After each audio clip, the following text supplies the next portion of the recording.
지금부터 수업을 시작하겠습니다. 강연께 경례.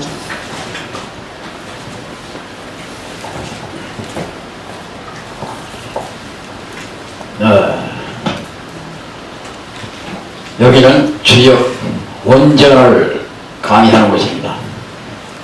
주역 원전하면은 이러한 쾌를 그리고 또 이 쾌를 설명할 글, 주역 글 공부하는 것이죠. 그런데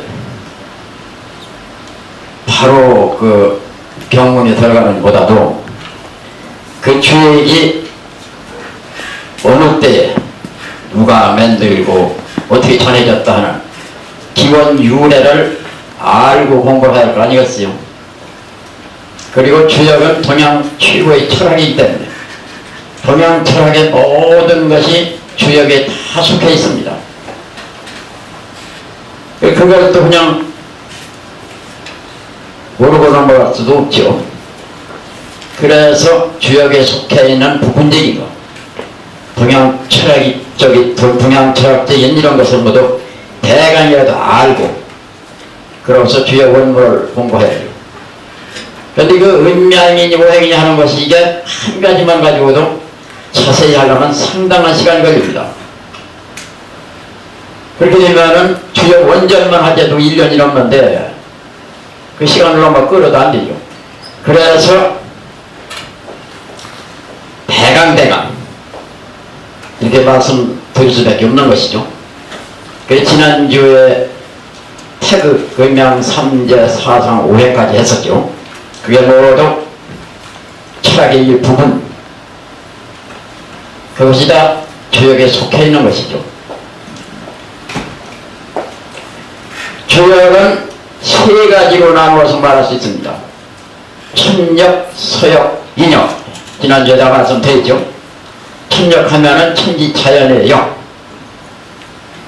누가 그렇게 만든 것도 아니고 스스로자 그러련 스스로 그렇게 돼 있는, 원래가 그렇게 돼 있는 그 자연, 그거를 설명한 것이 주역이 아니겠어요. 그래서 그 자연을 설명한 그 글이 주역이라면, 그래서 그 자연을 먼저 얘기가 돼야 됩니다. 그걸 이름을 붙여야 해요. 어느 명칭을 붙여놓고 얘기가 되어가서서, 그래서 지난주에 자연과 역하고서 태극, 음양, 삼재, 사상, 오행을 말씀드린 거죠. 자연이 곧 역이라면은, 자연을 설명하는 것이 역이라면은 역으로 설명하는데 명칭이 있어서, 그래서 자연의 원리, 역의 근원, 태극에서부터 중얘기가 될 수밖에요. 그러니까 자연이 바로 천역이에요. 하느님의 역이다. 천역. 지난주에 천역을 한 것입니다. 태극, 음양, 삼재, 사상, 오행까지 그 천역을 지난주에 했었지요. 오늘은 서역이네요. 글서 바꾸려 서역입니다. 그 천지 자연의 역, 천역을 이렇게 괴를 그리고 또 괴를 놓고서 글로 설명하고 한 주역이라는 책이죠. 책. 그 책이 어떻게 시작이 되고 누가 만드는가, 그걸 이제 아는 서역, 서역에 대해서 말씀드리는 것입니다. 그 지난주에는 자연과 역 했으니까요. 이제 역과 주역이에요. 지금 주역을 공부하려니까요. 역과 주역입니다. 공자가 여유 태극하니, 지난주에 말씀드렸죠. 주역에 태극이 있으니, 이렇게 말씀했기 때문에 주역에는 태극이 있는 것이다 하는 걸 알았죠. 태극은 바로 주역이 있는 것이다. 공자가 그런 말씀 안 했으면은 태극이 어디에 있는 건지, 태극이 뭔지를 모릅니다. 그런데 공자가 분명히 여주 태극하니 하셨어요.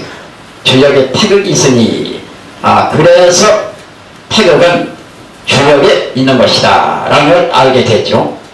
그 주역을 아는 사람이 곧 태극을 안다고 말씀드리죠.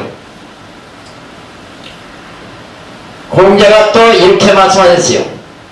역지흥야지당 은지만세 주지 성덕연저 방문하여 주지 사연저.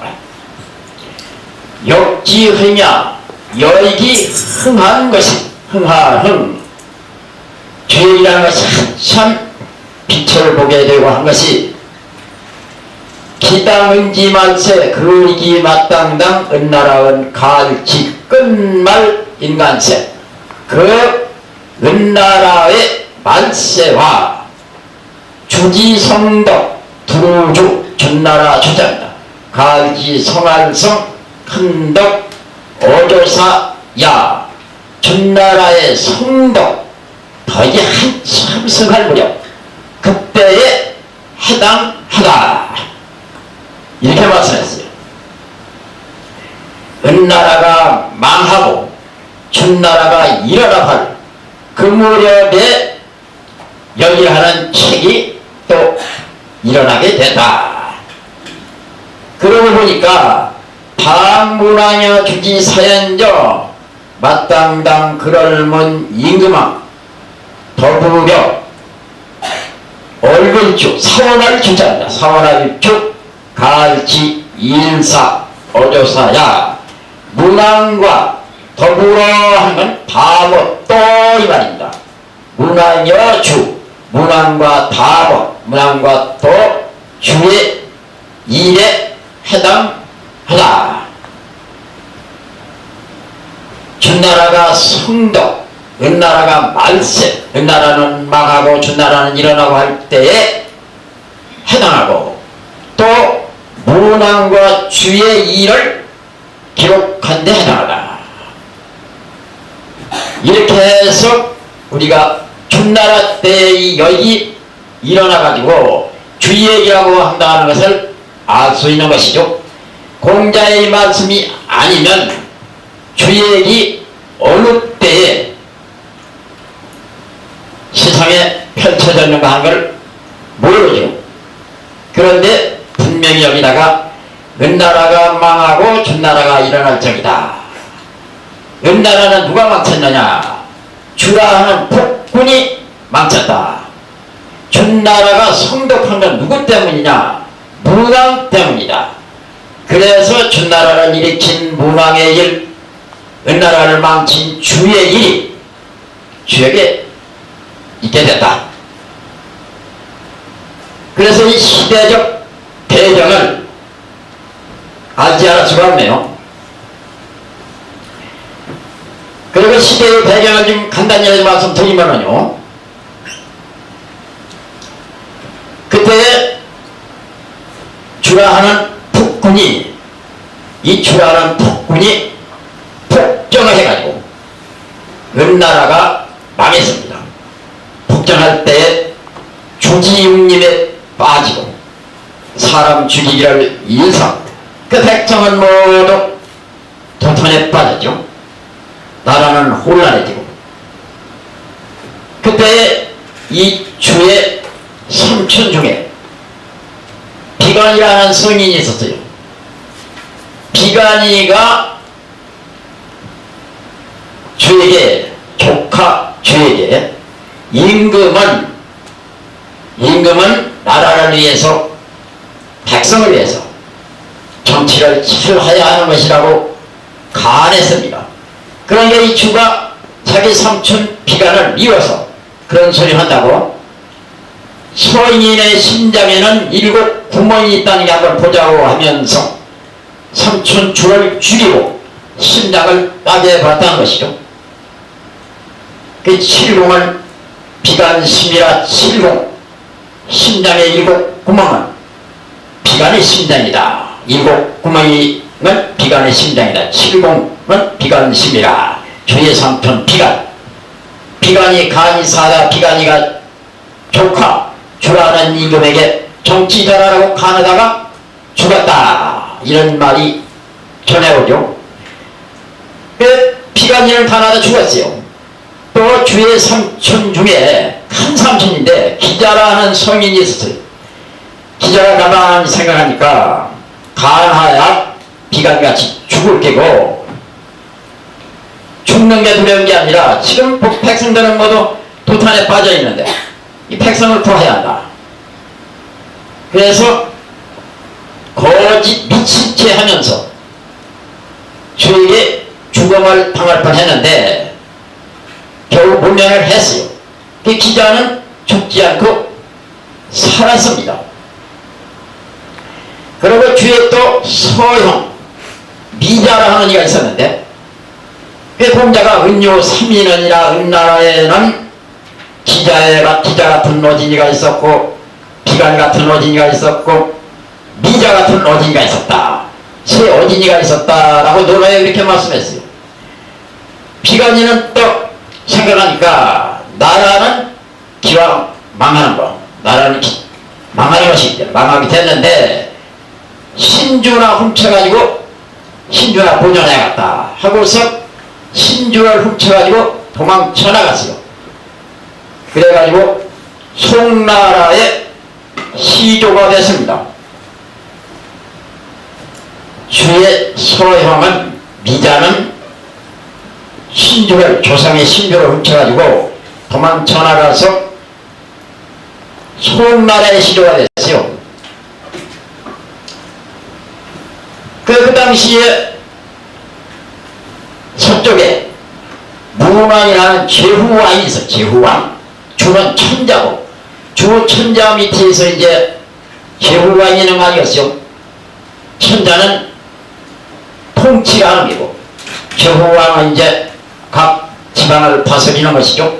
서쪽을 다스리는 무왕. 성군이란 말을 듣고서 모든 사람들이 다 백성들이 무왕한테로 올려갔습니다. 그걸 보고 주가 시기해서 무왕을 유리옥이라는 옥에다 가뒀어요. 그 무왕이 유리옥에 갇혀 있으면서 64개의 괴사, 64개를 설명한 괴사를 지을 것입니다. 그러고 보니까 주가 북정해서 나라가 망한 일, 문화에게 선정을 베풀어서 준 나라가 흥한 일, 이런 일들이 주역 속에 들어있다. 그래 바로 이런 얘기입니다. 그 무왕의 큰아들 무왕이라는 성인이 또 있었는데 백성들이 모두 무왕한테 가서 이 주를 베이고 죽이고 은나라를 치고 준나라를 세우자고 했어요. 그 무왕이 가만히 생각하니까 민심은 천심인데 백성들이 모두 와서 주를 베이자고 하는 것은 바로 하늘이 시키는 일이다. 하늘의 뜻이다. 하고서 칼을 뽑아 들었습니다. 그런데 주의 신하 중에 백이숙제라는 형제가 있었어요. 고죽군이라는 임금의 제후왕의 아들인데 백이숙제가 무왕의 말끄비를 잡고 강하면서 이신벌구를 할 수 있느냐, 신하가 임금을 칠 수 있느냐 했어요. 그 무왕이 나는 신하가 임금 치는 게 아니다. 임금이라는 것은 백성이 있고 임금이 있는 건데 지금 주의 곁에는 백성이 다 떠나고 없다. 그럼 혼자 남은 악한 지약이다. 그 악한 지혜를 나는 응징하는 것이다 하고서 백이숙제의 말을 듣지 않고 칼을 뽑아들은 그대로 가서 주를 베이고 은나라를 쳤습니다. 그 준나라를 무왕이 세웠죠. 이제 세우고 무왕이 아까 그 거짓 미친 체하고 살아났다는 주의 큰 삼촌 기자를 찾아가서 정치하는 법을 물었어요. 그 기자가 결국 역시 원수지가 아니지만은 원수는 원수고 나라를 위해서 백성을 위해서 뭘 하겠다고 와서 묻는 사람에게 말 안 해줄 수 없죠. 백성을 위해서. 그래서 정치하는 법 9가지를 가르쳐 줬습니다. 그것이 정치학설이라고 하는 서경 홍범주 9가지 범주, 정치하는 9가지 범주입니다. 그리고 이제 기자가 그 밑에 신하로로 안 아끼고 무학이 또 신하로 또 부를 수가 없고, 그래서 보조선이라 기자를 조선 땅에 보냈다. 그래 기자 조선이라고 이렇게 전해왔죠. 그 대기숙제는 준나라가 쓰니까 이제 의불식 조선이라, 우리가 은나라 노걸, 은나라 노걸 조상 대대로 지금까지 우리까지 먹어오다가 지금에 와가지고 준나라를 숨기고 또 그 노걸 먹을 수 없다 해가지고서 수양산에 들어가 채미사 고사리 캐먹다가 이제 죽었다는 것이죠. 그 백이숙제 절개를 모두 말하는 거 아니겠어요? 그때 문왕이 이제 준나라가 쓰고 한 뒤에 이제 유리옥에 갇혀 있으면 63개 개사 짓고, 그래서 이제 준나라가 쓴 뒤에는 이제 주역을 파게 됐고, 주공이 384회에 효사를 졌죠. 주공은 문왕의 셋째 아들입니다. 이렇게 해서 주역이 이루어지죠. 당초에는 복귀씨가 괴를 그렸죠. 복귀. 공자가 복귀시 시획 팔개라 그랬어요. 어시의 시작 팔개라 이에 복귀시가 비로소 팔개를 지었느니라. 이렇게 해서 또 이 팔개라는 괴가 복귀시가 그렸다 하는 걸, 이걸 우리가 알게 된 것입니다. 계사전에 보면 분명히 공자가 복귀시가 괴를 그렸다 이렇게 말씀했어요. 그래서 이 괴가 그린 거는 복귀시가 그린 것이다 하는 걸 알게 됐죠. 괴는 복귀시가 그리고 시획 팔괴, 비로소 처음에 팔괴를 그리기 시작했고, 복귀시가 그린 괴를 문화인이 글로 설명을 했고, 이게 괴사입니다. 괴의 말씀상 괴사. 괴는 64개, 64개를 설명한 글, 말, 괴사. 끈을 딴, 판단할 딴, 괴는 딱딱 좋다, 나쁘다, 어떻다 판단을 잘 해놓은 것이죠. 그래서 끈을 딴 또는 판단할 딴, 단사라고 하죠. 문왕의 셋째 아들 주공이 걔는 6표죠. 6표를 64 고별하면, 64를 6으로 고별하면 곱해서 384가 됩니다. 효는 384효. 그 효를 설명한 하나하나 작대기 그 부호, 효를 설명한 글이 바로 효사입니다. 이건 글로 되어 있죠. 여기는 문자가 있기 이전입니다. 원초 때는 아주 태고적에는 문자도 없고 언어 의사소통이 되지를 안 해가지고 사람들이 어떻게 수작을 했느냐 하면은 가라면 이렇게 하고 오라면 이렇게 하고 아니라면 이렇게 하고 기라면 이렇게 했습니다. 그러다가 이제 지금으로부터 한 5,000년 전 중국 땅에 복귀시라는 성인이 처음으로 왕이 돼서 백성을 다스리는데, 그때도 문자도 없고 언어 의사소통이 잘 되지를 안 했죠. 그 복귀시는 생각하기를 뭔가 표상을 만들어 놓고 그걸 기준으로 해서 백성을 다스려야 한다, 이렇게 생각하고서 이러한 괴를 그렸습니다. 그릴 적에 위로 하늘을 보고 하늘을 상징해서 이 작대기 하나를 쭉 그었네요. 아래로 땅을 보고 또 땅을 상징해서 하나를 쭉 긋고, 중간에 천지 사이에는 만물이 있는데 만물을 대표해서 사람을 상징해서 하나를 또 쭉 그었습니다. 그 위에 그은 거는 하늘을 상징한 것이고, 아래에 있는 것은 땅을 상징한 것이고 중간에 있는 이 핵은 사람을 상징한 것입니다. 이것이 바로 지난주에 말한 천지인 속성 바탕체 삼재라 하는 것이죠. 위로는 하늘을 바탕으로 하고 아래로는 땅을 바탕으로 하고 중간에는 사람을 바탕으로 한 상중하에 하나의 공간을 모사해서 이 괴를 그린 것입니다.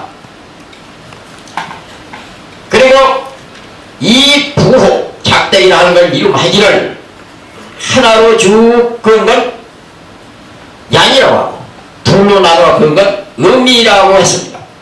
양은 가볍고 맑고 움직이는 것이고 음은 무겁고 탁하고 고요히 정해있는 것이고 그래서 지난주에 태극에서 음양이 나오는데 가볍고 맑은 양은 올라가 하늘이 되고 무겁고 탁한 음은 내려앉아 땅이 됐다고 했죠.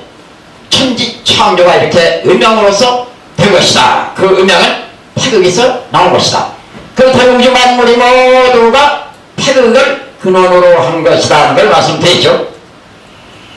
여기서 양이 먼저 나와 하나를 긋고 음이 두 번째 나와 둘로 그었는데 양은 움직이는 것이고 음은 고요히 있는 게 됩니다. 양은 동적이고 음은 정적입니다.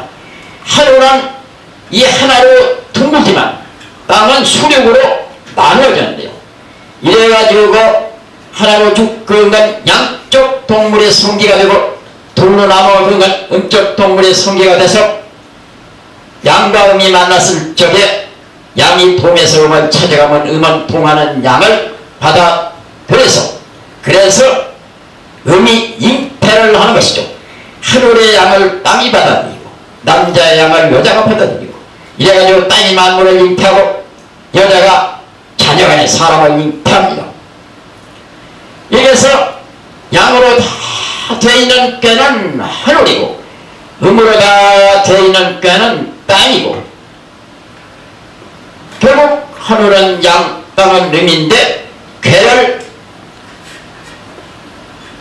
세 획으로 그리다 보니까 이거는 양으로 다 돼 있어 하늘깨가 되는 것이고 이건 음으로 다 돼 있어 땅깨가 되는 것이죠. 그러면 천지 음양이 만나서 서로 또 교합을 할 거 아니었어요? 남자가 혼인하듯 천지가 혼인을 해서 교합을 합니다. 천지 음양이 만나서 교합을 하면은 맨 먼저 양이 나와요. 천지의 아들이요. 천지 사이에서 나온 이 맨 먼저 나온 양 아들은 우레입니다. 우레께. 두 번째 난 아들은 물개입니다. 물. 세 번째 난 아들은 산개입니다. 산. 그래서 이건 우레, 물, 산. 이 세 개는 천지의 아들이요. 양개가 됩니다. 하늘을 닮은 양개. 그리고 맨 먼저 딸을 낳네요. 바람개. 천지의 큰 딸입니다. 천지의 두 번째 딸 음이 왔네요. 두 번째 딸 불개. 천지 사이에서 나온 세 번째 딸 옷개입니다. 이렇게 해서 뇌, 풍, 수, 화, 산, 태, 우레, 바람, 물, 불, 산, 못, 이 6개는 하늘께, 땅께, 천지와 더불어 천지 사이에는 6 자녀, 천지 부모와 더불어 8가족. 이 8가족은 우주의 대가족이라고 하는 거예요. 대가족.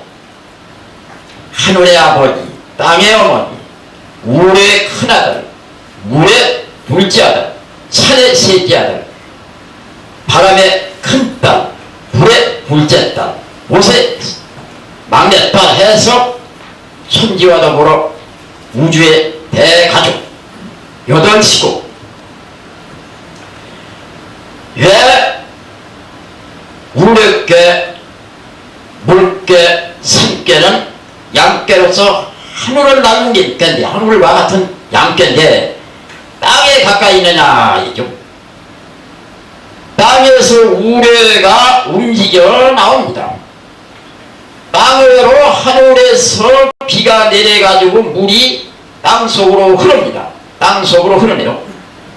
땅에서 골짜기로 해서 산이 우뚝 서가지고 양으로 봉우리를 딱 쳤습니다.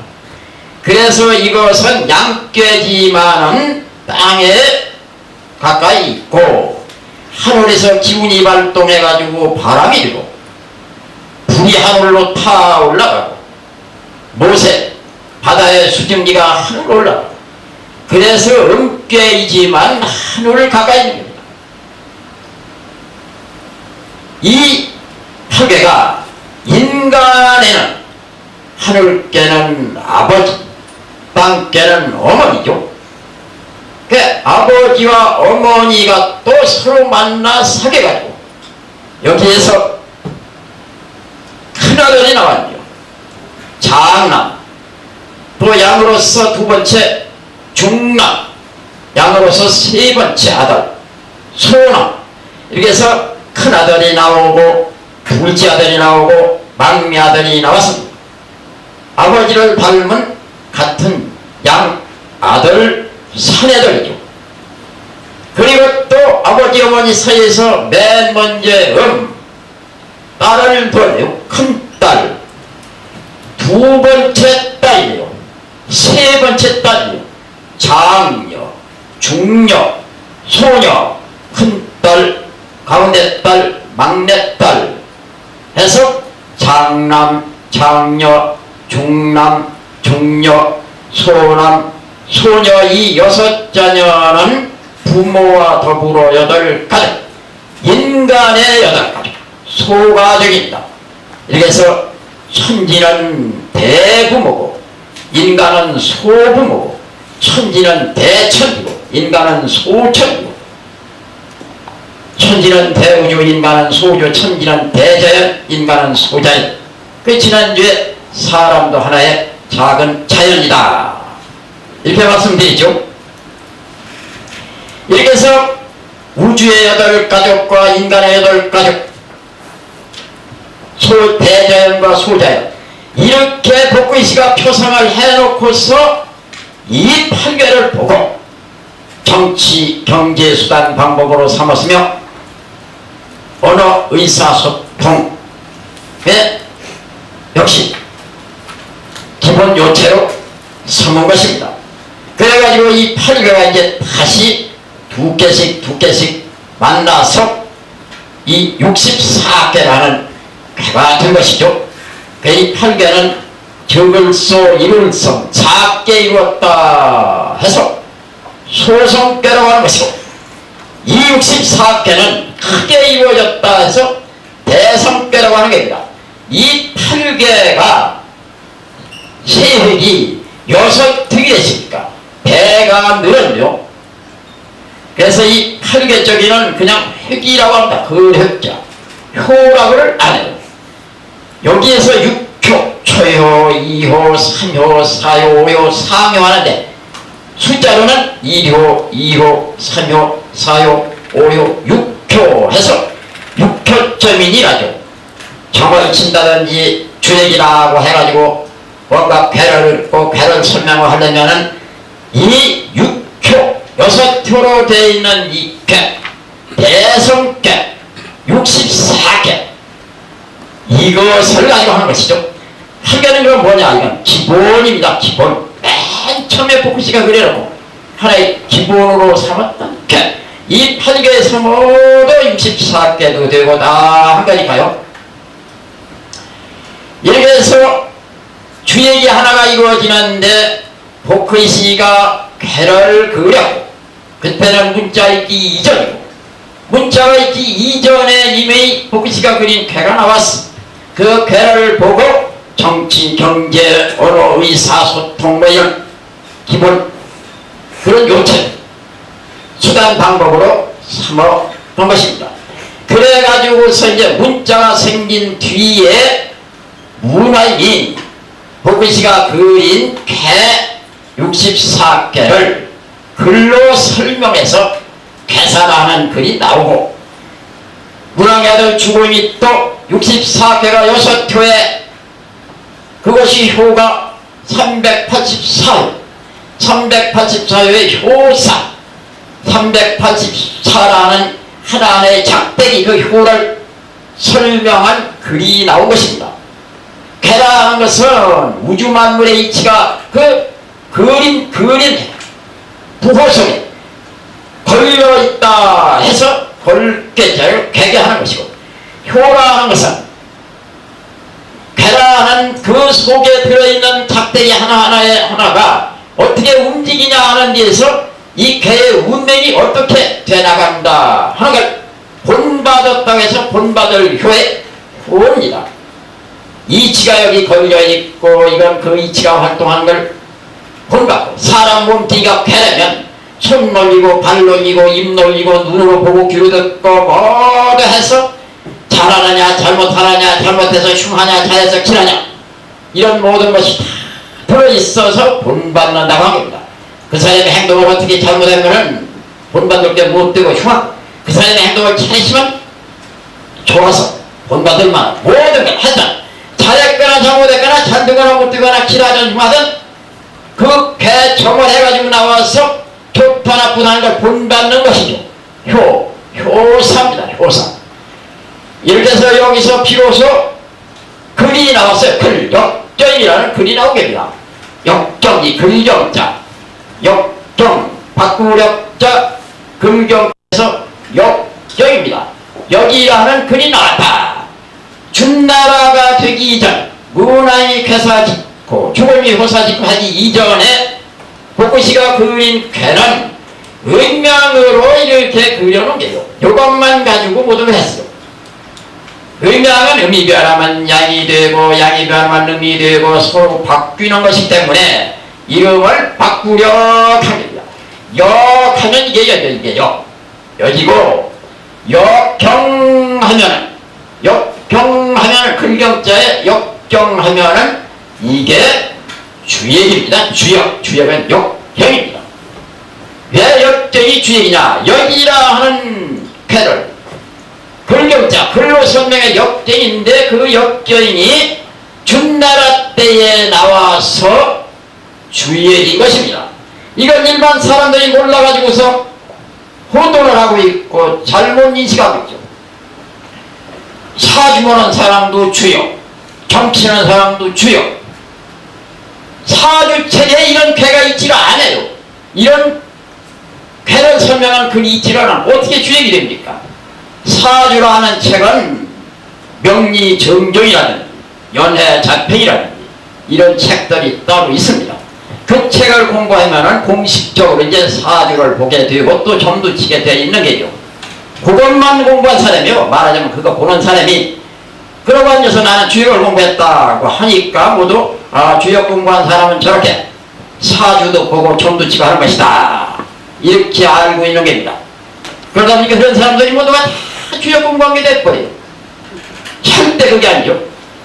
주역과 다른 사주책, 정책 이런 거하고 완전히 틀리고 거기에는 이런 글이 없어요. 이런 괴가 들어있고 이 괴를 설명한 글만이 주역인 것입니다. 다만 그런 책들이 근원을 주역해 준 게요. 아까도 지금 방금 말씀드렸지만은 사주보는 이런 명리정종, 연해자평 등등의 책이 있고 정치는 이런 복서정종이라는 책이 있고 그러고서 뭐 사과제미니 육임제미니 뭐 점도 부구각하고 여러 가지가 있어요. 그런 책들이 모두 있습니다. 그 설명한 글도 있어요. 그리고 이제 의서 그게 역은 아닙니다. 주역은 아닙니다.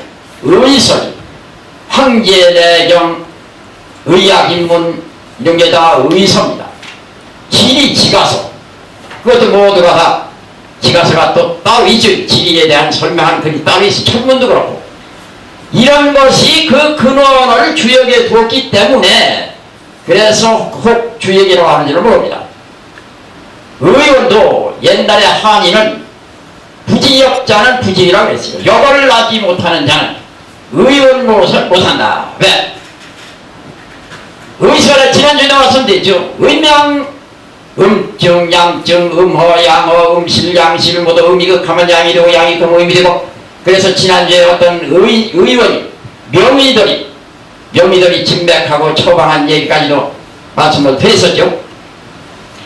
그거를 주역이 됐기 때문에 의서가 한의서는 의명의 이치로 되기 때문에 의명하진 주역을 공부하고 비로소 의서를 깨쳐야 한다 이런 얘기입니다.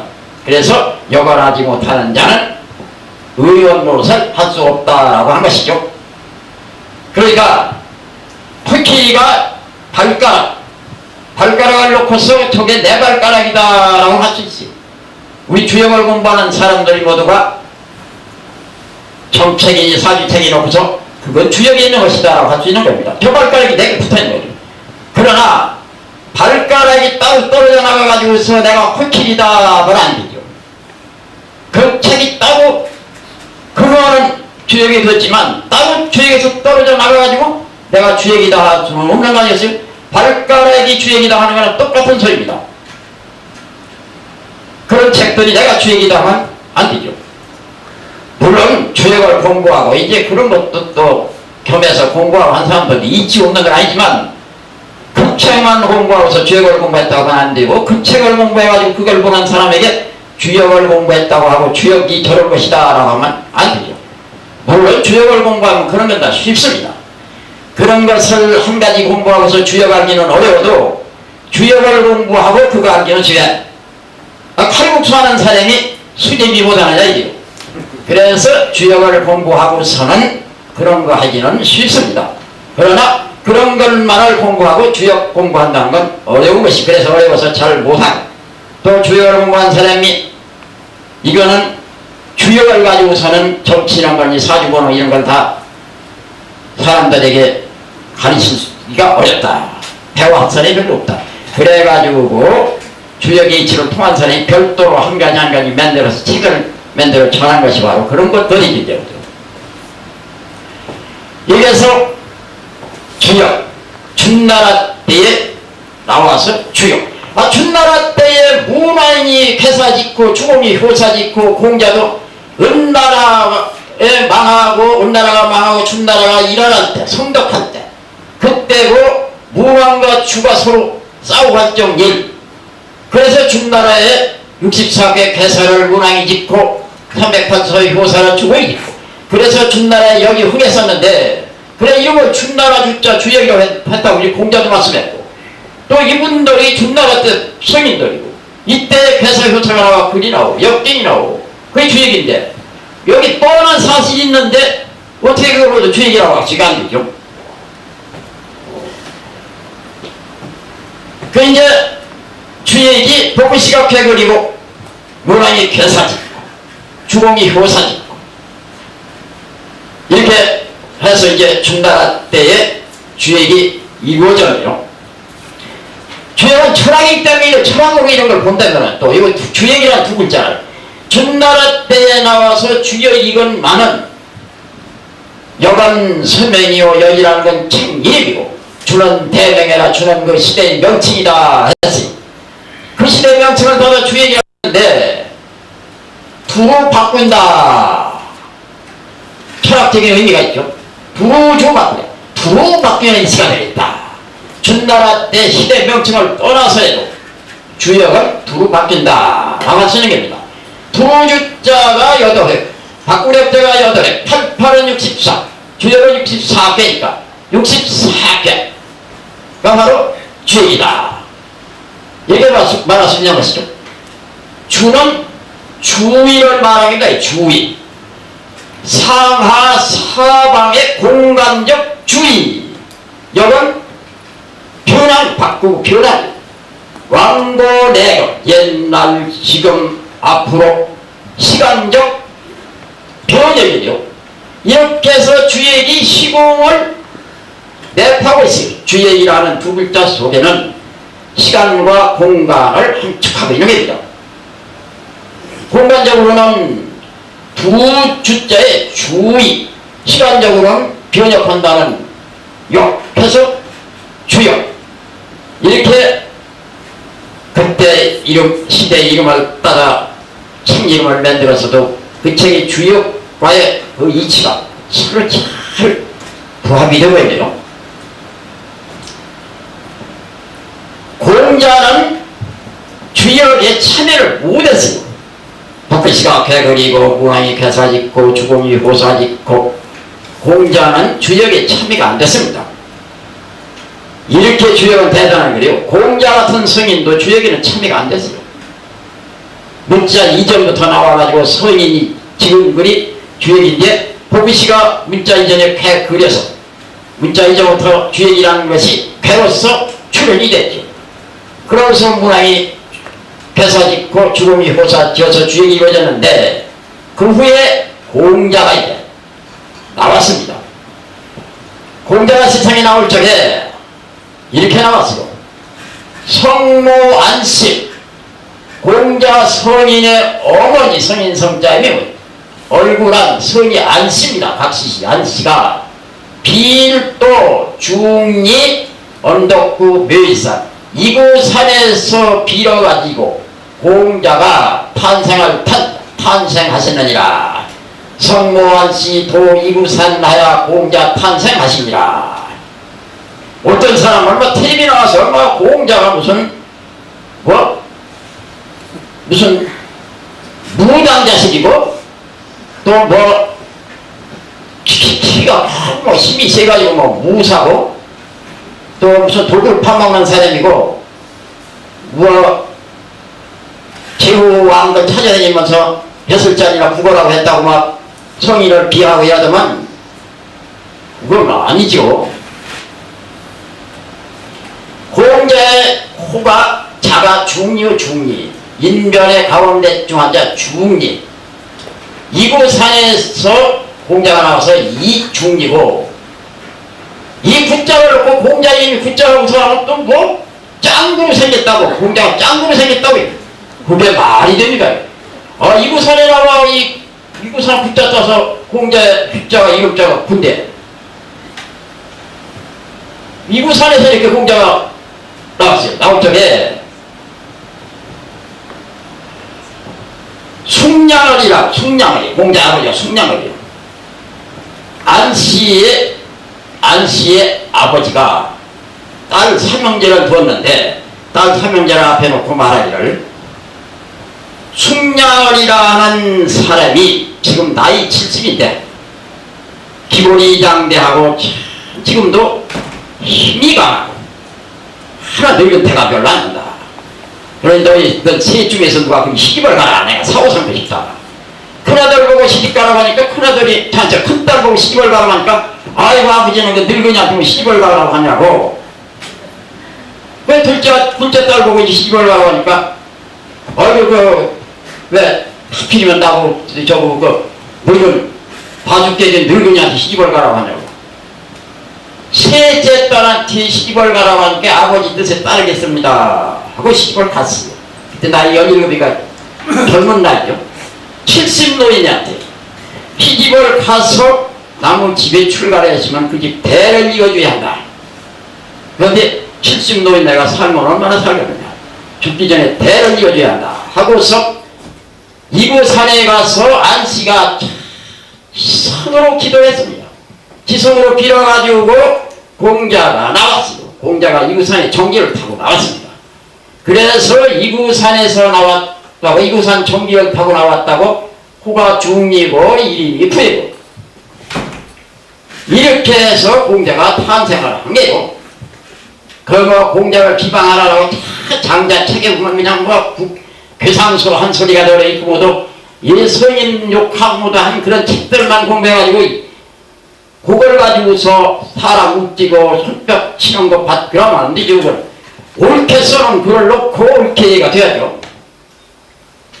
공자가 세상에 나와서 천환했어요. 수레바퀴철 돌환 천하를 수레를 타고 돌면서 천환하면서 돌을 펴려고 하다가 도불행이라 돌을 펴지 못했다. 이렇게 천환하면서 삼천제자를 거느리고 천안천하면서 도를 펴려한 공자고 그 사람은 쉬지가 않아야 되고요. 배슬자리 구하야 됩니다. 아니 노래에 보면 종은도면 석사에도 가야지 아침에 도를 들이면 저녁이 죽어도 좋다. 이렇게 말씀하시니 무슨 도 펴는 걸 목적으로 다녔지 무슨 쉬지가 않아야 다녔지. 그건 말이 안 되는 소리죠. 그래서 도를 펴지 못해가지고 도가 이렇게 펴기가 쉬운 게 아니죠. 도를 펴지 못했어요.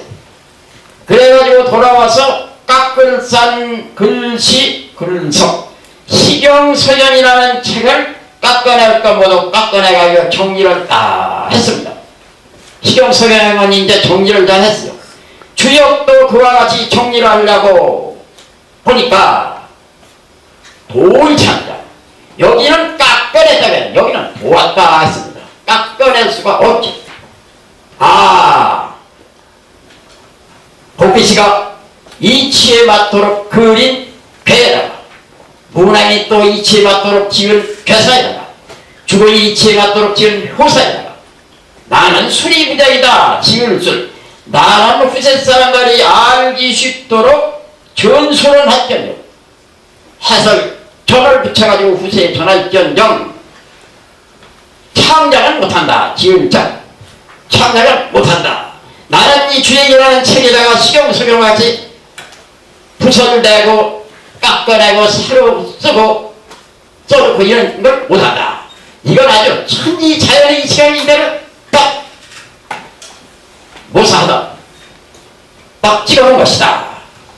그래가지고 나는 후세 사람들이 알기 쉽게 전수를 하여갔다 해가지고 주역을 후세 사람들이 알기 쉽게 찬한 것입니다. 찬 도울찬 주역을 알기 쉽게 하느라고 주역을 동계로 찬주역이라고 해요. 찬주역 산주역이 아니라 찬주역입니다. 산시소 시소는 산에 깎아내고 깎아내서 정리를 했고 주역은 부설되지 않고 정리하지 않고서 해설전만 붙였어요. 해설전이 12전입니다. 10가지 날개 있죠. 날개 입자를 돌이 그래요. 10가지 돕는 해설전이다. 날개를 왜 돌이 하느냐 하면은 쭉지를 얻었다 그러죠. 내 몸을 돕는 건 쭉지예요. 쭉지, 날개. 새가 쭉지가 없으면 날지를 못해요. 그걸 보익이라고 해요. 보익, 보필지신. 임금이 좌우에 있는 신하가 자기를 돕는 걸 보익한다. 보익. 돕는다. 나는 아무 것이를 많아서 쭉지 얻은 것 같다 그랬죠. 쭉지를 얻었다. 그 10가지 날개를 붙여서 주역을 도운 것입니다. 도울찬의 찬주역이나 도울이의 익주역이나 같은 소리죠. 거기 10천년이라 이건 12년. 왜 10천년이고 12냐면 날개라는 건 나눈 겁니다. 나눈 거. 이 우주 전체를 펄펄 나뉘면서 이치로 선명한 그래서 12이라고 했어요. 날개는 양쪽에 둘만 있어도 나르는 뒤에 10개를 붙이느냐. 상하팔방 10일 십방, 시방이에요. 시방. 불경에서 시방이라고 해요. 상하팔방의 시방 어느 한 구석도 빼놓지 않고 다 펄펄 나르면서 모두가 깨쳐 알도록 해설 붙여서 전한다는 해설전. 그 성인이 지은 글은 성경현전이에요. 성경현전. 성인이 지은 글은 견이라고 하고 현인이 지은 글은 정이라고 합니다. 정. 공자가 지은 글이 다 견이에요. 경. 공자가 성이니까. 그런데 주역만은 전입니다. 그러니까 이게 얼마나 차이가 납니다. 공자 같은 성인도 주역에는 경이 되지 못하고 공자가 지은 글이 경이 되지 못하고 전에 속해요. 전. 이렇게 주역은 대단한 글이요. 문자 읽기 이전에 이런 괴를 그렸는데 그것이 천지이치가 여기 다 모사가 되고 그리고 문자 생긴 후에 괴사를 짓고 효사를 이제 경이라고 하는데 그 경이 주역이고 몇천 년을 거쳐서 성인이 네 분 성인 한 분은 세 분 성인이 우선 지었죠. 한 분은 괴짓고 그리고 한 분은 괴사짓고 한 부분은 효사지. 세 분 성인 지은 걸 공자가 이제 해설점 10가지를 붙여가지고 그래가지고서 마무리를 한 거지. 칩대상 합니다. 마무리를 한 겁니다. 그 네 분 서인이 지은 거죠. 네 분 서인. 네 분 서인이 수천 년을 거쳐 네 분 서인이 주역이라 하는 책 하나를 이룬 것인가? 이 간단한 문제가 아닙니다. 공자 같은 스님도 경이 못되고 전이 되는 그러한 큰 걸 주역, 그거야 그렇지. 우주 만물의 생성 변화치가 들어있는 주역이 그렇게 간단히 누가 뭐 생각해가지고 썩썩 써낼 수는 없는 것이죠. 서인 네 분이 문자 이전부터 시작해가지고 문자 있은 이후에 해서 몇천 년을 거쳐 해설전까지 서민이 붙일 정도의 그런 글입니다. 좀 시작할까요?